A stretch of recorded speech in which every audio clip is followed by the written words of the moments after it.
জানিস তো আমার বউটার তো খুব শরীরটা খারাপ। সকাল থেকে ভাবছি, আমি সারাদিন অফিসে থাকি, ও জ্বরে এরকম ভাবে পুড়ছে, কখন গিয়ে বউটা একটু সেবা যত্ন করবো। প্রতিজ্ঞা সিরিয়ালে আজকের পর্বে দেখা যাবে অভি সন্ধে না হতে বাড়ি চলে আসে ছুটির জন্য। শিখা বলে, নতুন বৌদির শরীর খারাপ বলে খুব চিন্তা হচ্ছিল তোমার, তাই নাকি? অভি বলে, সারাদিন ধরে তোরা এই আজে বাজে কথা বলে শান্তি পাস, তাই না?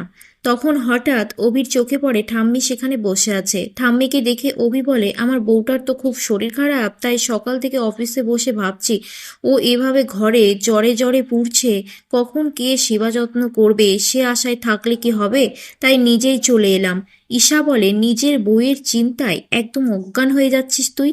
অভি তখন বলে, এত রাগিস না, যে স্পিডে তুই নখ ঘষে যাচ্ছিস ভেঙে সবকটা নখ একদম পড়ে যাবে। শিখা বলে, আজ তো ঠাম্মিও নতুন বৌদির খোঁজ নিয়েছে, আর বর হয়ে খোঁজ নেবে না তুমি? অভি বিশ্বাসই করে না এ কথা। শিখা, তুই এটা কি বললি, আরেকবার বল তো।